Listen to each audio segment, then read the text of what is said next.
but we want to get back to this point. Okay, we can go off that point, but I want to get back to it. Go ahead. So lead me back to it. This is, Yeah. I think, what I hear you saying here regarding Surya Das's misguided step, maybe not misguided, right. but where he diverges. Yes. Is that he's in some way, we don't know what he wrote there because you haven't read it. Sure. But he has in some way spoken to the nature of trying to help change George Bush's mind or help him come to an insight of love or somehow. Well, he's not saying it's possible. He doesn't say that he would even make the attempt. What he goes on to say here, they said, no, I don't think so, and I probably wouldn't even try. I would try rather to listen and to learn. Well, this is very accommodating in a sense that one taking this approach falls into a very naive understanding of what is actually happening in the world. The Hebrew prophets say, have no fellowship with the unfruitful works of darkness, but rather reprove them. So the difference between Surya Das, whose attitude towards the world is wholly essential to the coming paradigm, to the coming state of consciousness, but it cannot give meaning to or define the things that are happening in the world today.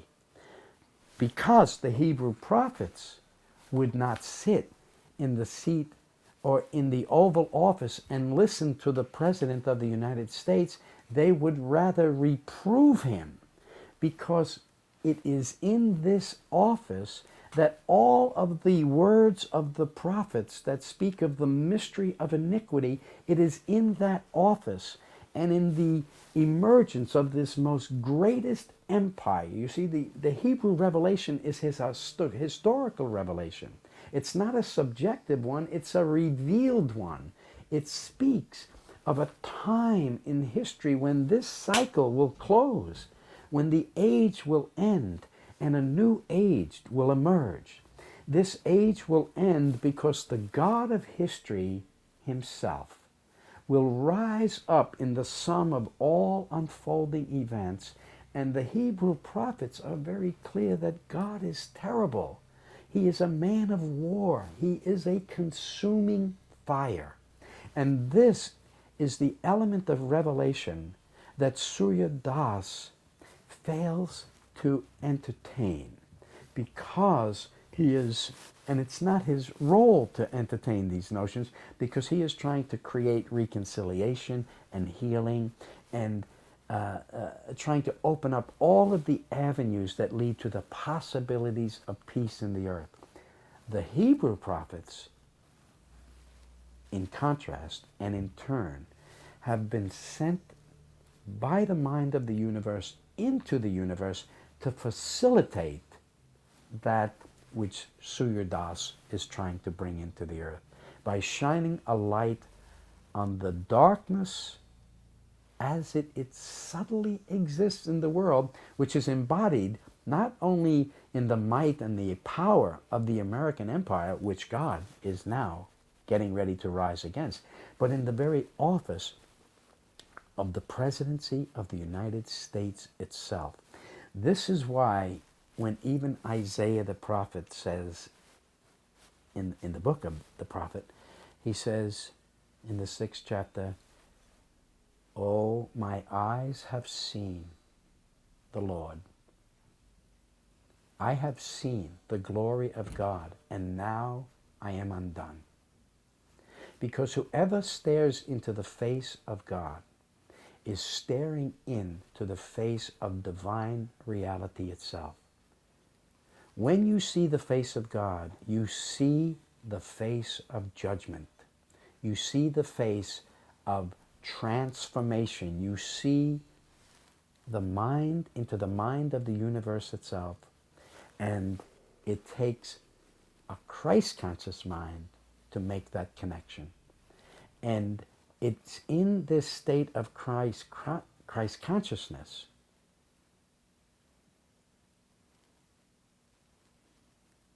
that we begin to gain a full understanding of what is going on in the world today. And that is that God, who dwells in the sum of all reality, is rising up in the sum of all of these events to bring an end to the age of darkness itself. Man cannot do it Do you have a question? alone. So, formulating what you're saying into my way of understanding, the path of the Buddha leads us to that place where we go internally and start to connect all the universe as one, Yes. and thereby surrendering sort of the maybe lower machinations of ego and these things that don't allow us to understand. Yes. When we continue then through that path, we can't stop there, because then we just sit in understanding and nothing comes of it. We Yes. need to continue to the path where then, from that place of all interconnectedness, we see duality in the Western part, in the Hebraic, Judeo-Christian teaching, where duality splits off from this understanding again, so that we can call out good and evil. Yes. And this is what Christ did, calling out good and evil, Yes. naming it so that it becomes apparent, Yes. and thereby gaining further understanding. But of course, it's really not dual, because it all comes from the mind of God, but it is a divine And that is plan. the sublime state of consciousness that you attain to in conforming your mind to the mind of Christ. Because the mind of Christ can perceive the unity in the duality, understands that yes, indeed, God has set in motion the elements of light and darkness, good and evil in the world, so that we in turn could be created in the image of this one God, who reveals themselves in their masculine and feminine form as mother and father. What is going on in the world today is the Divine Father, who is understood in the cosmological patterns of the oracles, in the sign of the Ram, which lays on the eastern horizon, or the eastern horizon of this great unfolding Western epic historical mystery. The Ram represents all of the powers of the East. It represents the powers of Asia, the powers of Russia, the powers of China, the economic powers of the Japanese Empire, the Samurai Bushido spirit of that heavenly higher world.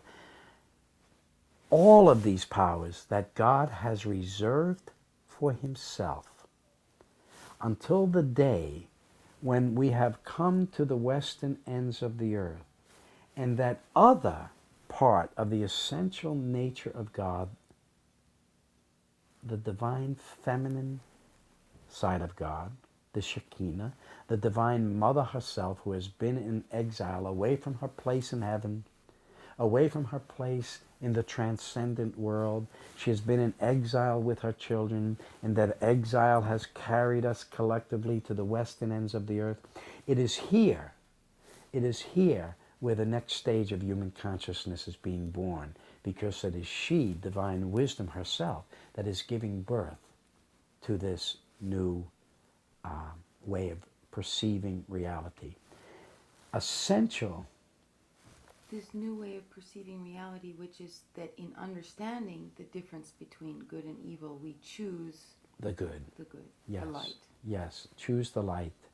And as a result, you see, because the metaphor that we use, the metaphor that the sacred scriptures give us, that enable us to define the process through which we are passing at this moment, is the very sublime metaphor of the birth of a child.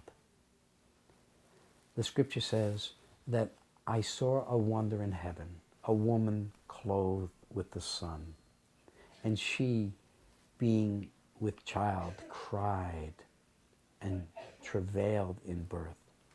Well, who is this woman clothed in the sun, crowned in the majesty of the universe itself, but another manifestation of God's feminine side, that side that entered into creation with creation itself, bringing with her into the atomic structure of reality, bringing with her into the elements of the created order, in her descent from heaven to earth and into the human life force, and finally human life force in its descent to the lowest places in the earth in order to achieve and attain a state of self-realization. We must descend to that lowest part of our own selves. We must descend to that most subtle realization that there is this scant measure of wickedness in every soul that must be purged out and transformed. And it is only in the Western experience that this can be accomplished, because it is only in our sojourn, in our descent into the West, that we can encounter evil in its most sophisticated, its most glorious, its most attractive form. And that is the illusions of freedom, the illusions of prosperity, the illusions of our safety, the illusions that peace can come to the world, which is an absolute impossibility. And this reality is expounded on by the Hebrew prophets. There is no peace to the wicked.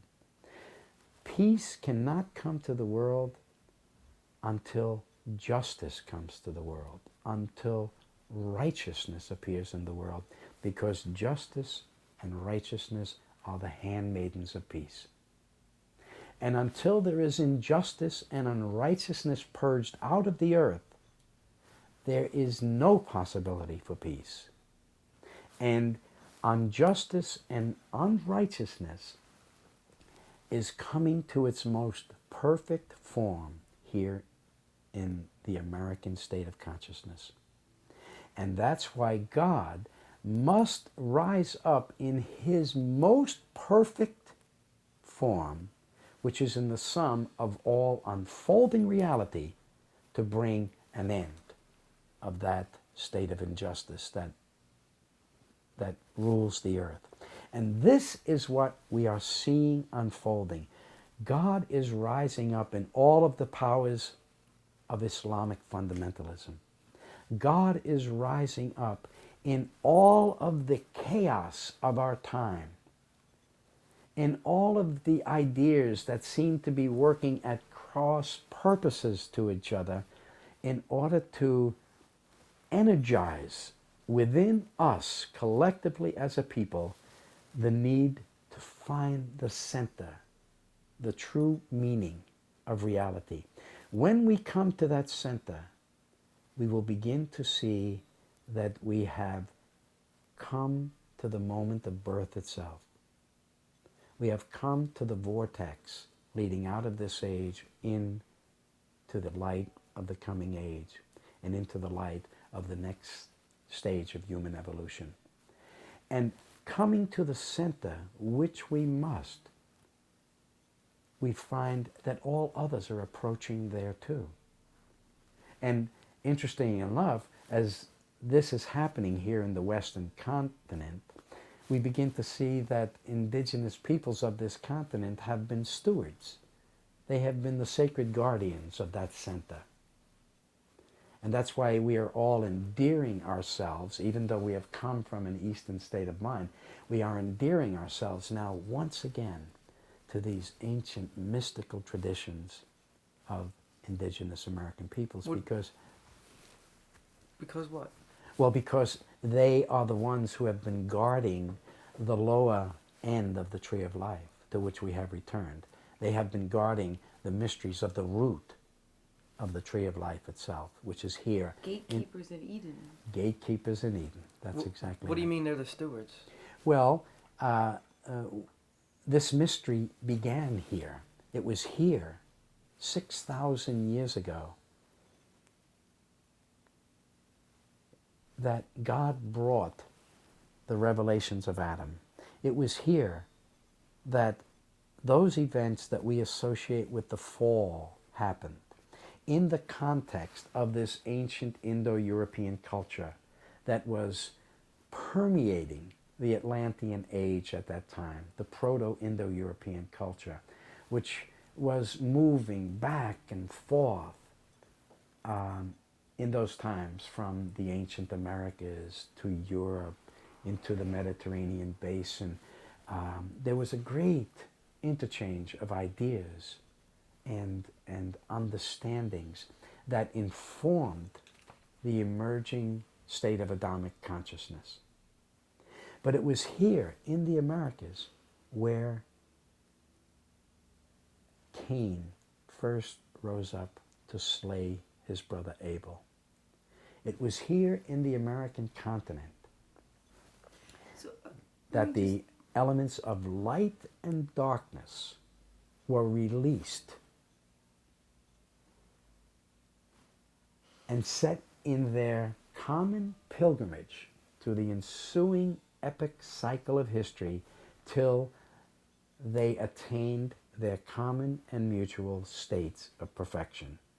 And having come back to that place, we see that the two archetypes, Cain and Abel, which inform all of the teachings of the East, the Vedic state of understanding out of which Buddhism emerged.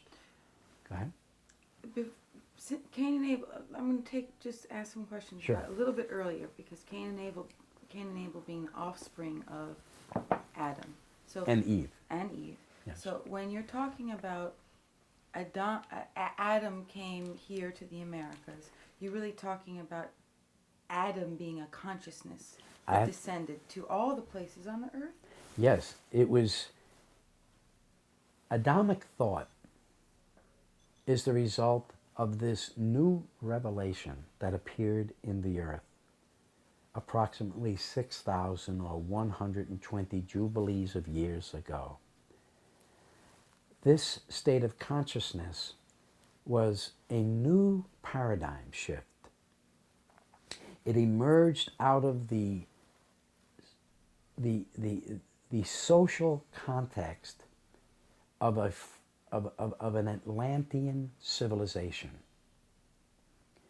This Atlantean civilization was in the flowering of its existence, but because of its internal natural impulses, its corruptions, its inability to come into conformity with the higher mind of the universe itself, it was approaching the end of its existence, because a clear understanding of light and darkness, good and evil, higher impulse versus lower, was not yet apparent in the earth.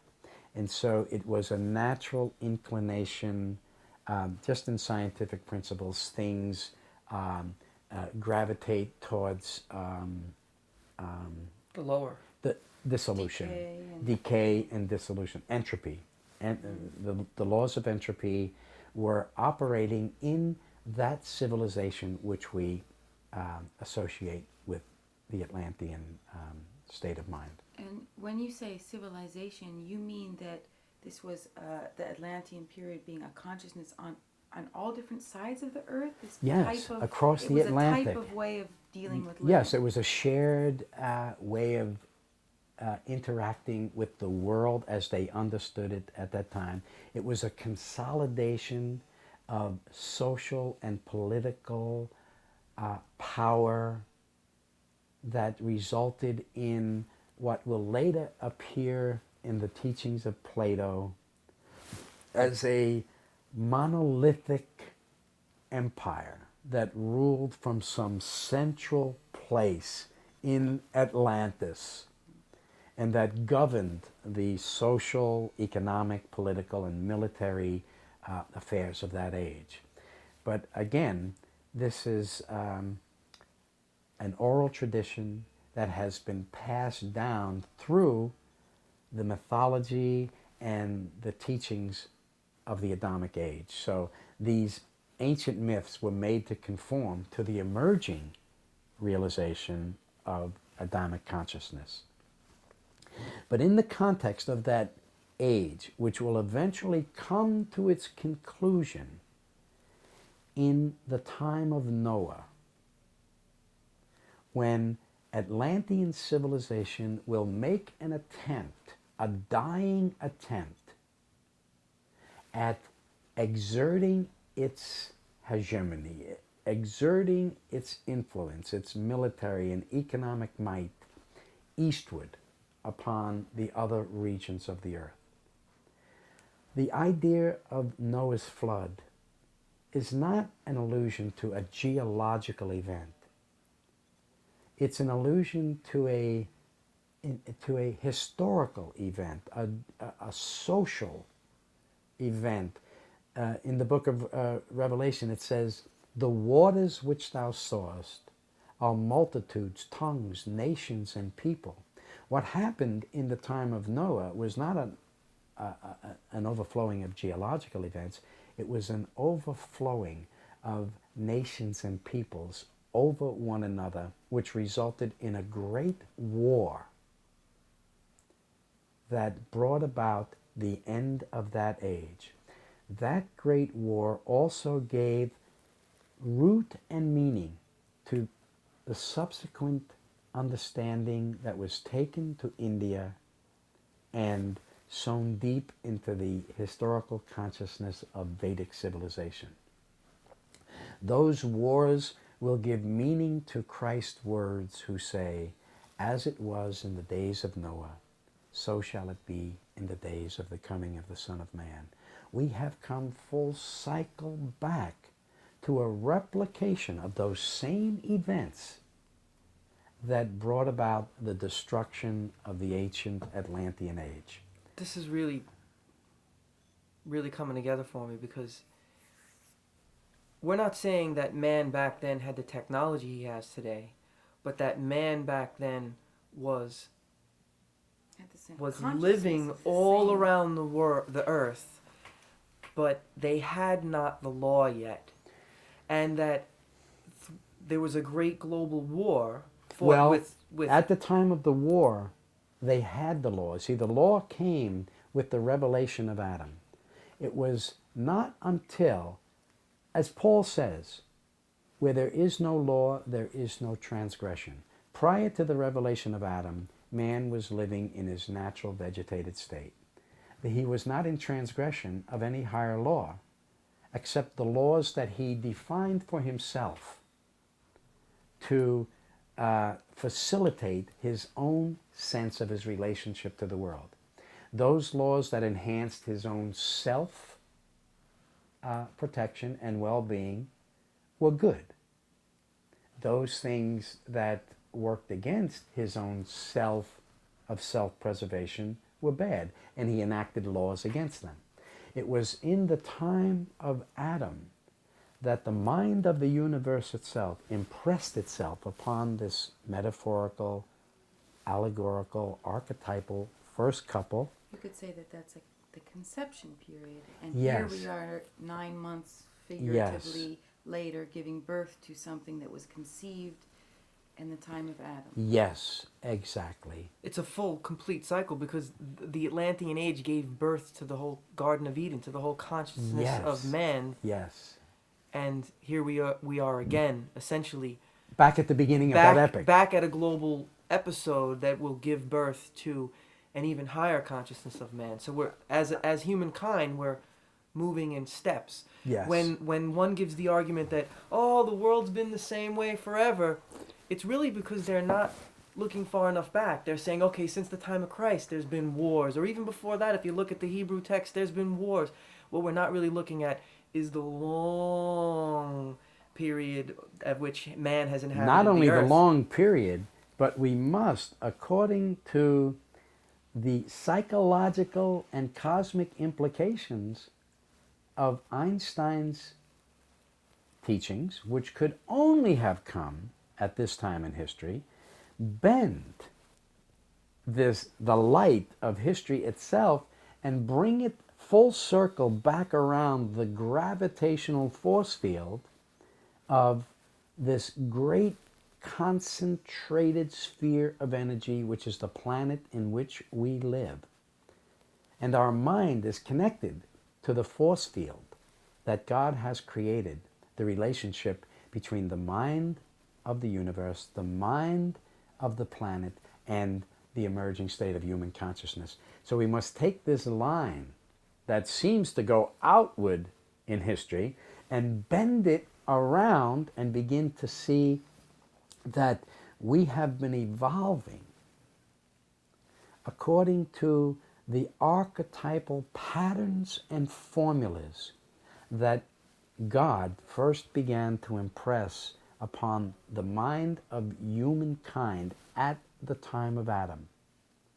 And it's from the time of Adam that we enter into a historical period in which ideas now begin to emerge that yield themselves to other means of transmission and preservation. What we have up until the time of Adam is the devolution of divine consciousness. And so, in the time of Adam, we now begin to experience the evolutionary spiral outwards. And so we have as a symbol of healing that caduceus with these two serpents entwined around the central pillar of the tree of life. One of these serpents represents the downward spiral into a natural state of existence. It's the soul's entrance into the material form. And this takes place over epochs and eons of ages prior to the revelation of Adam. In the time of Adam, man, the mind of man, now begins the upward spiral to self and divine understanding. It's better expressed as a spiral, because if it's simply a circle, we keep bringing ourselves back to the same place of evolution. But if you look at a spiral from a three-dimensional standpoint, when it returns to the same degree, okay, we'll use a little bit of mathematics. If it starts at 0 degrees and travels all the way around 360 degrees, if we're looking at it three-dimensionally, now in fact it's come up an octave higher, if you will. And if you keep repeating that pattern, you in fact get the spiral, and as the spiral winds in on itself, it approaches a point. And Yes. that point must have something to do, in fact, with the mandala, with the vortex, with the whole concept. Absolutely.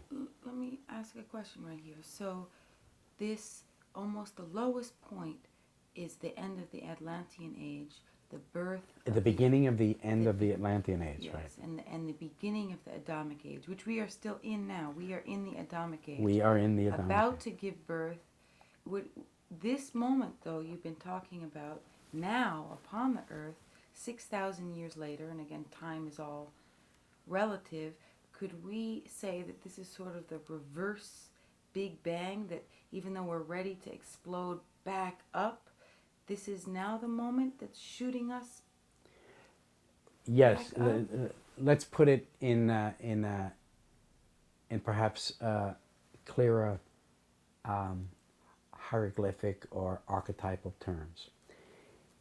In the time of Adam, God began to impress upon the mind of humanity those ideas which would evolve through the destruction of the Atlantean age out onto the plane of that age that preceded it, which gave rise to the nation empire states that have characterized the age of Adam.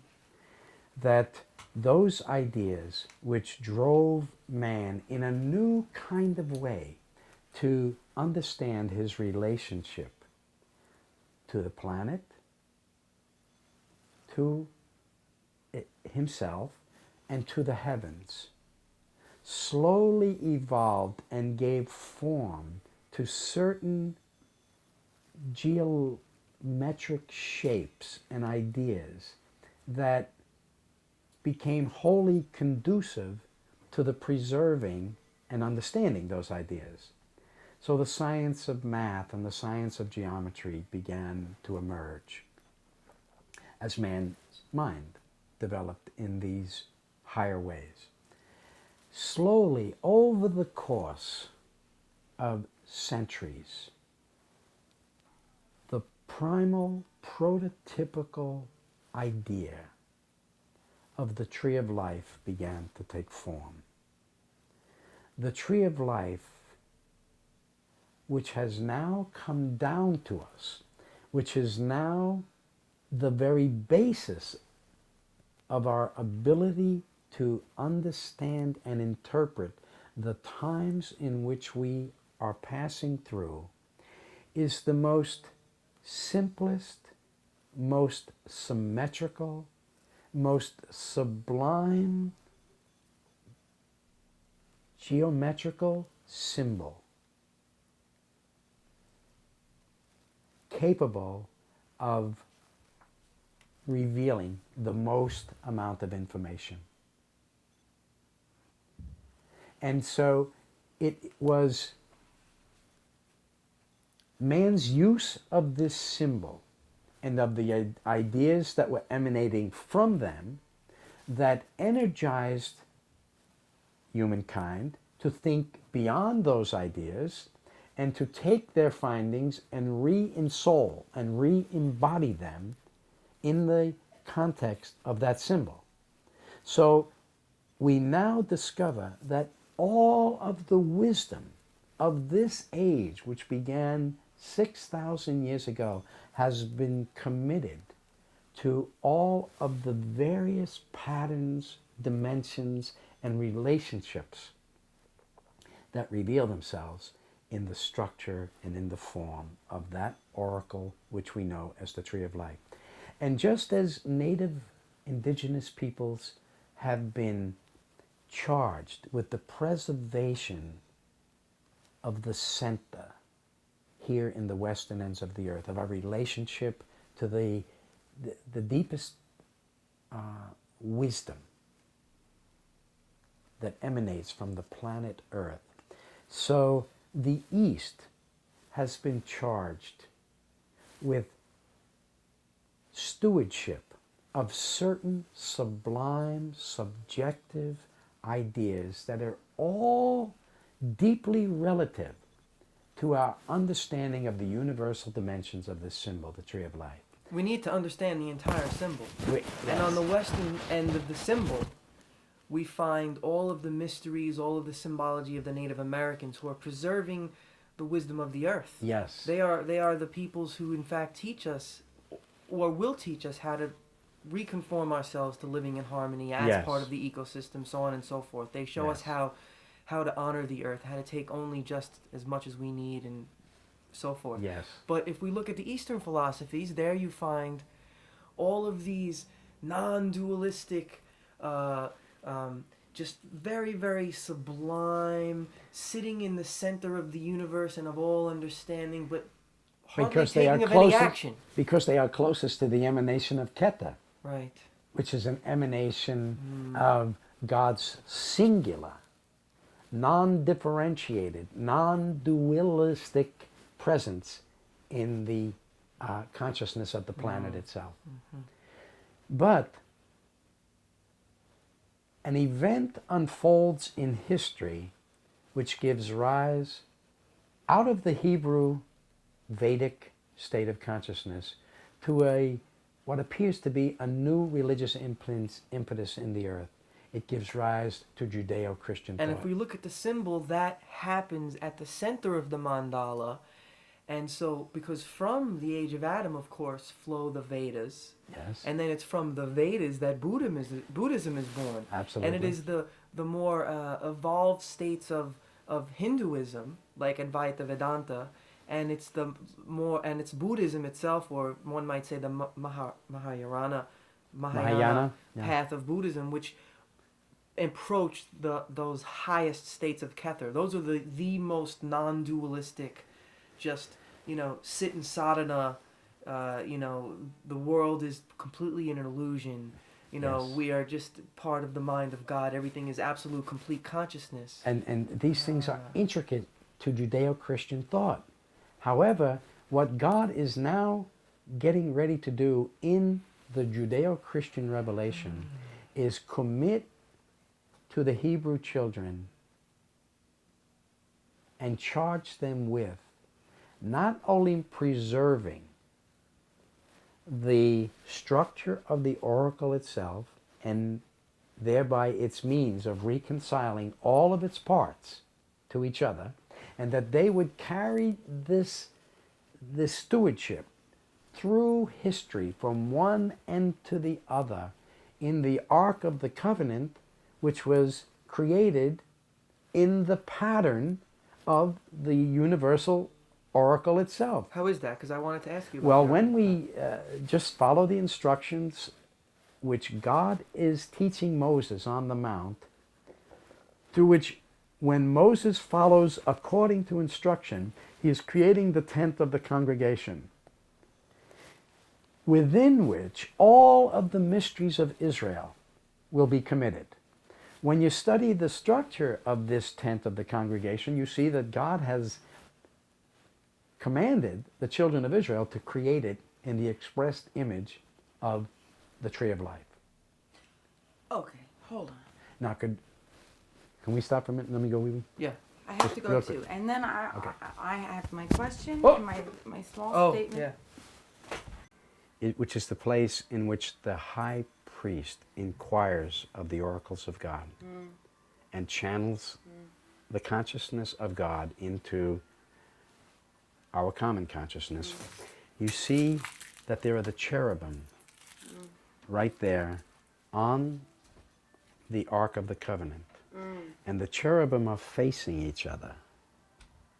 And the scripture says, I will speak to thee from between the cherubim. So, In that living size, the circle. yes. But you see, the cherubim represent the balanced principles of life between the male and the feminine principle, yin and yang. And God says, I will speak to you clearly from between them. Not from one side or the I other. organize thought differently than you organize thought. Yes. But if I take your thought, reinterpret it into my organization, and then you can hear a little bit more of the way I'm starting to frame to Yeah. make something sense. Yeah. And then you can grab it. What Yeah. about Elizabeth? Oh, yeah. She'll be here at 1. Oh, she's coming at one. Okay, good. Yeah. Okay. All right. Okay, let me ask my question. Yes. All right. Can you get through? Yeah, what point? I didn't want to lose the point we were making, though. I No, want to go back to have it. that. That's Okay, good. Exactly what I wanted All to right, good. reframe there. All right. Um, We were Which just was? we were just saying that God says, "I will speak to thee from between the cherubim." You've attached him? Am I Yeah, he's attached? attached. He's all good. You can hear me? See? See the level? Yeah, but I don't see it attached to his thing. It's hidden in his shirt. Right here. Oh. Okay, because we were starting to get to a lot of different things there, and I just wanted to kind of tie our, get it a little organized. Atlantean age, this great flooding of the earth from these tribalistic civilizations, which is this flooding of the last holdings on of an old way of conducting oneself, which is much more based on aggression and self-preservation versus a holistic concepts of the way the earth working together. Yes. We get the metaphor of the flood and Noah's Ark and sort of the keeping of the seeds of what is to contain into the new age. Yes. Very We- wonderful way of seeing it. We even have this analogy of this boat, and on the Ark of a Covenant, the carrying forth of certain traditions that are going to sail into this new age, this Adamic period. Upon that the is vessel coming of down. history, not upon a literal Yes. boat that Right. Yes. And so there's this seeding, or another metaphor is the conceptualization, as this consciousness comes down onto the planet to start this reign of this Adamic period, which is a 6,000 time, which we are now at the end of. Yes. And it seems that at this Adamic time, the beginning of the seeding, that Spirit, God in Him and herself, has sent down to each grouping and each geographical location a different piece of the puzzle. Yes. And that the Native Americans, or that the native cultures that were here on this land, Indigenous to this continent. indigenous to this continent, are holding this earth consciousness, this Mother Earth sensitivity. Yes.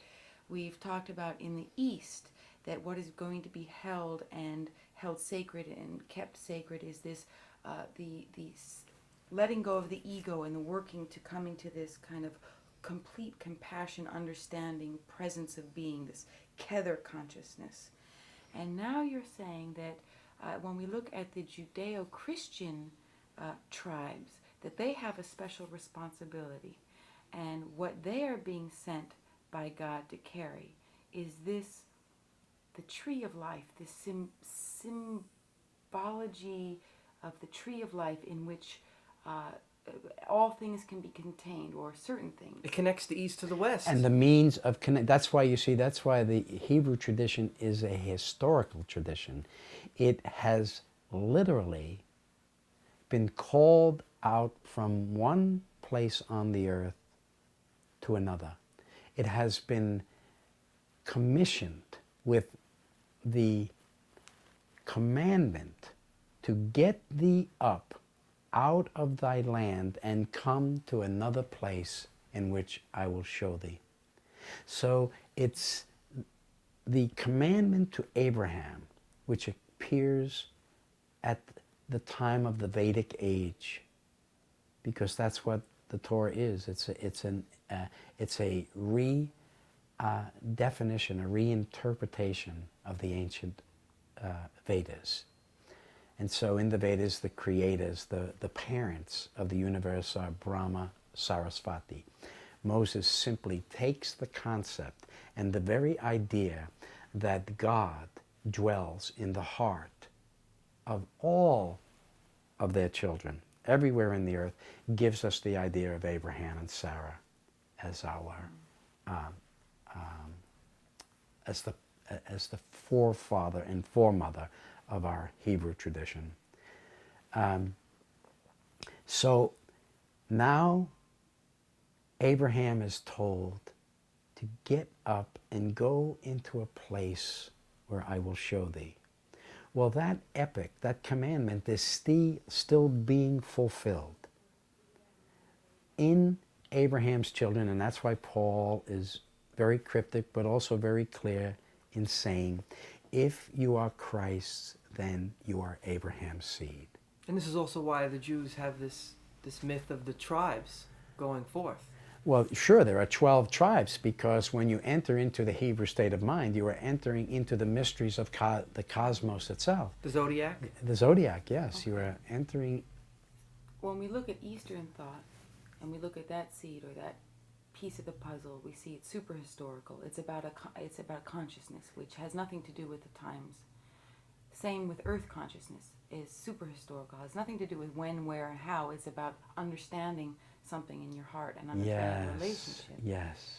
And you're saying that the Judeo-Christian mysteries are about understanding that which is passing through time. Yes. And that's how we look to them to understand the sign of the times and the revelations of what is upon us. Yes. And it's the Our- central pillar, because it connects the East to the West, and it passes right through the middle of the mandala of the Tree of Life. Yes. And it passes right through that place on the universal oracle called Tiferet, under which God has hidden the countenance, the visage of this great historical landmass that we can now see is the great dragon Leviathan. Geographically, the evolution of man even follows the course of the sun, Yes. essentially. Okay. that's where I want to bring us back to the beginning a little bit again before, Yes. which is this Adamic period. And we read in the scripture, we're talking about a tree of life, and we're reading also in Eden. We have this concept of this place called Eden. Mhm. We have this concept of a tree of life. We also have an actual tree. We also have a serpent, the tempting of this apple. And we have Einstein's theory, which lets us know that everything's circular. And so, huh? So Eden, I mean, I've heard you speak about Eden being here on this continent in the West, yes. in its And we're not the first people to entertain those ideas. Those, the scholarship that suggests that the ancient North American continent was the original Garden of Eden is so profuse. There are hundreds and perhaps thousands of books on the subject. So we are not, we are not creating a new idea.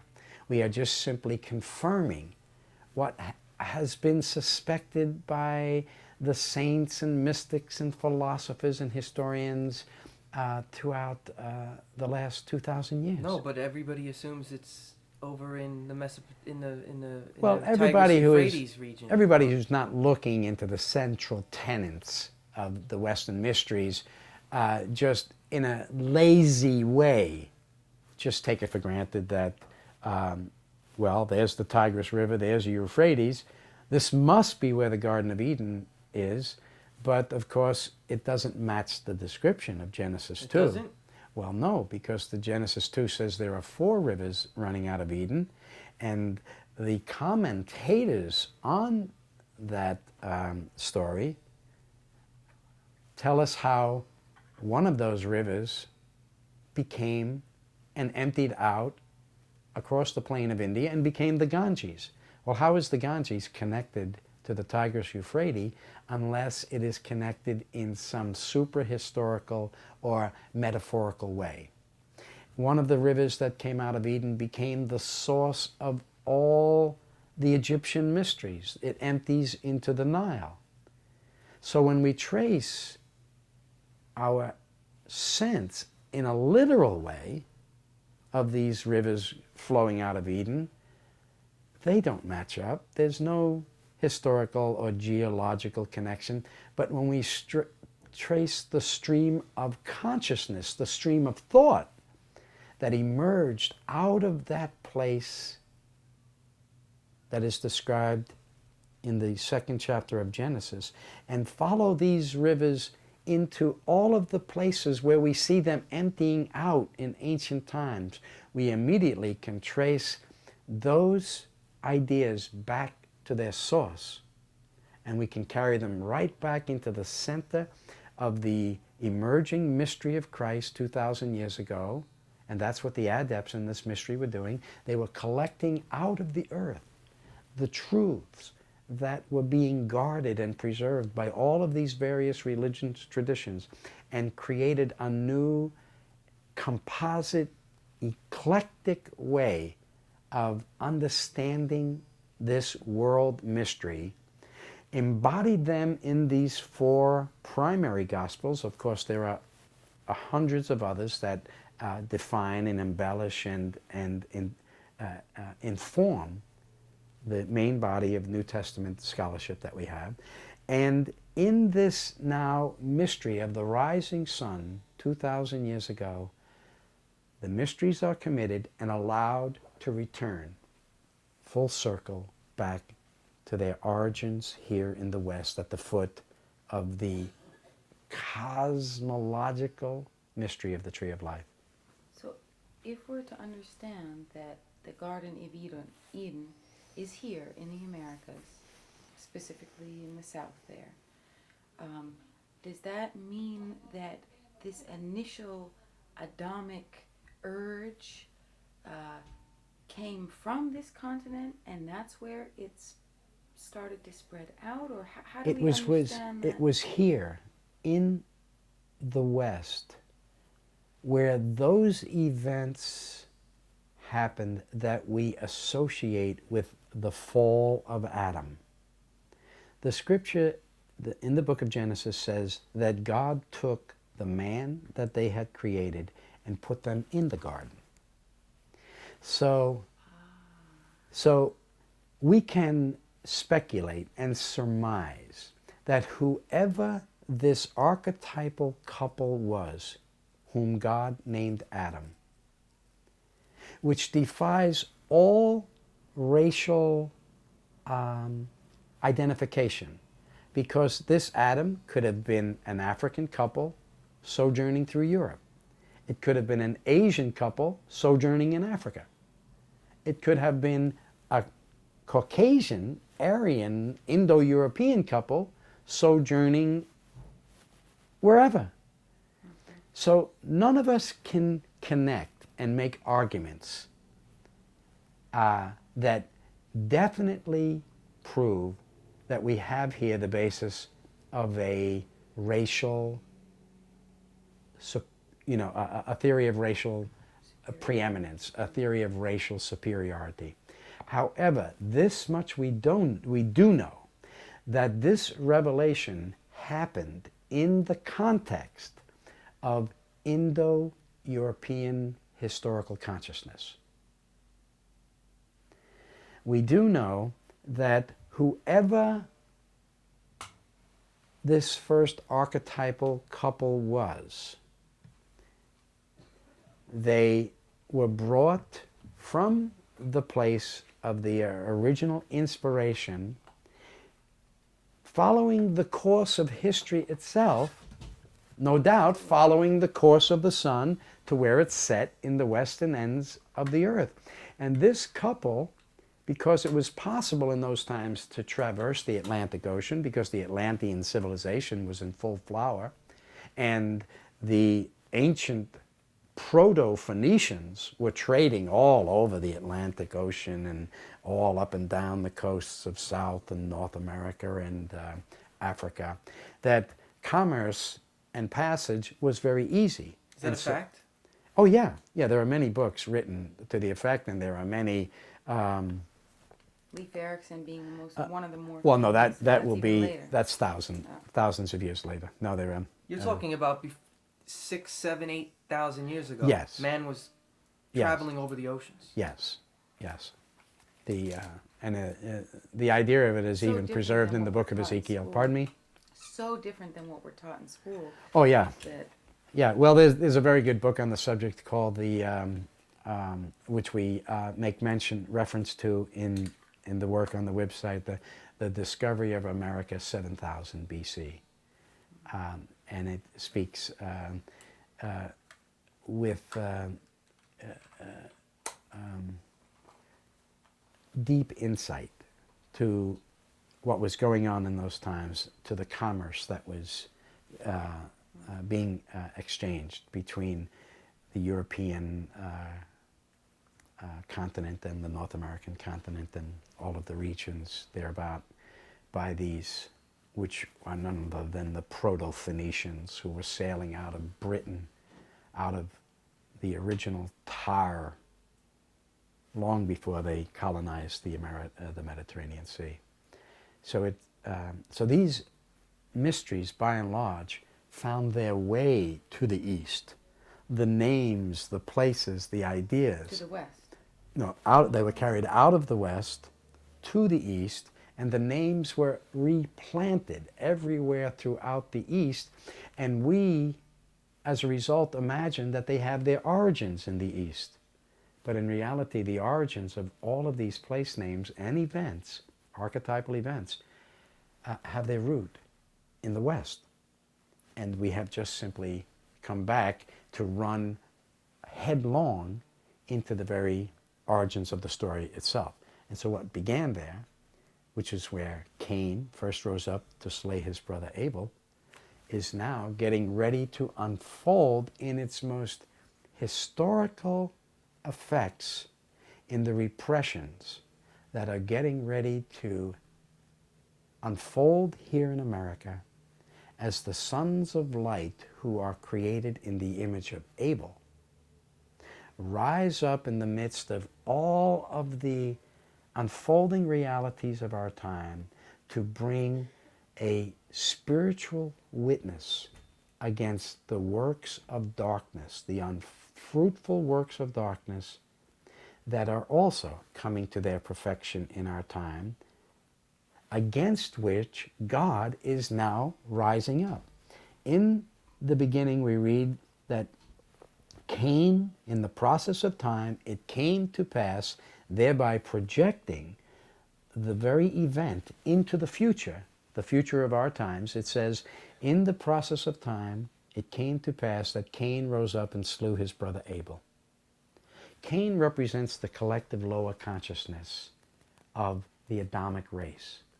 Until the revelation to Adam, there is no way of transgressing God's law. When the law comes, now all of the potential for the evil impulse is released in the giving of the law, because only until that happens can we transgress the law. So with higher consciousness comes the ability to violate the precepts of that higher state of consciousness.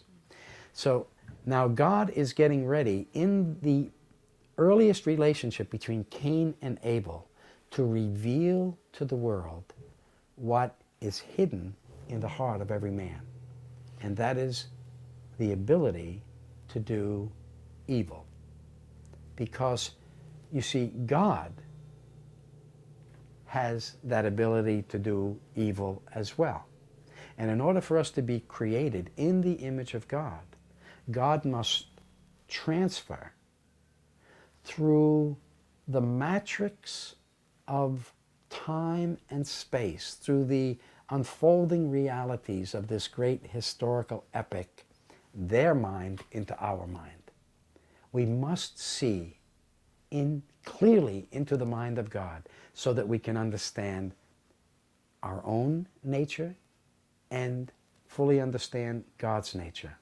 So God puts another tree in the garden, the tree of the knowledge of good and evil, and says, of all the trees in the garden you may freely eat, but of this tree you must not eat. Well, what's the meaning? Well, we cannot help but have partaken of that tree, because the tree of the knowledge of good and evil is a metaphor for human experience itself. We go back to the beginning of the story. God says, do not eat from this tree, because when you do, you will release the evil urge. You will release the impulse that will lead into the complexities of darkness itself. And when you release, like Pandora, opening the box, when you release these potentialities, you will be captured by them, because they are dark and they are attractive and they are alluring and they are subtle and they are full of pleasure and they appeal to your basest, most natural inclinations. So in the beginning of the epic, God says, do not touch that side of the tree. Do not touch that side of your own consciousness.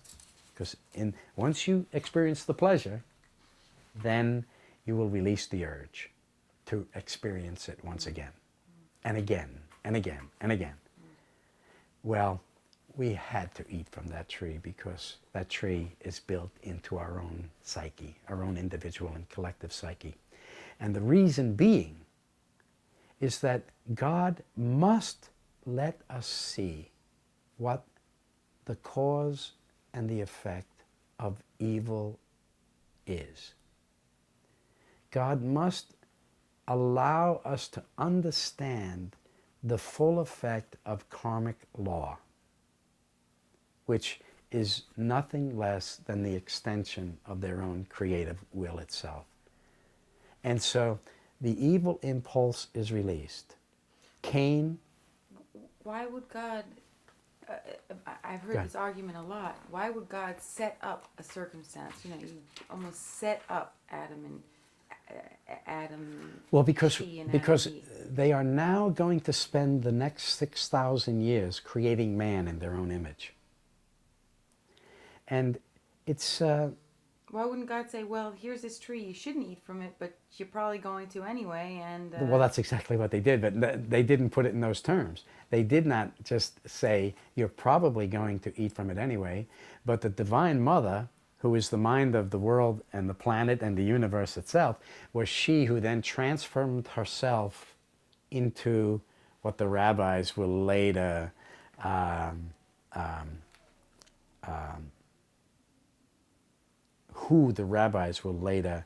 attribute all of the dark feminine impulses of creation itself to this figure we know as Lilith. Unless the Divine Mother found a way to enter into the stream of the human subconscious evolutionary path, to draw the soul down, we would never, never come to the knowledge of good and evil. And the book of Hebrews is clear about it in the 5th chapter, that this is God's creative intent, to give us this sublime ability to discern the difference between good and evil, so that now, having come 6,000 years back to the beginning of the epic itself, God says, now, there is a tree in this garden which is the tree of the knowledge of good and evil. Do not eat. We now know exactly what God means. We don't want to eat. We don't want to eat. They are trying to be and fall into the dark side and into the dark arts was released. Now we've come full circle, you see, because as soon as you eat from this tree, you will be as gods. And now we have been breaking into the secrets of the universe, releasing fire, fooling around at the essential structure of the living life, the planet itself, the DNA molecule. And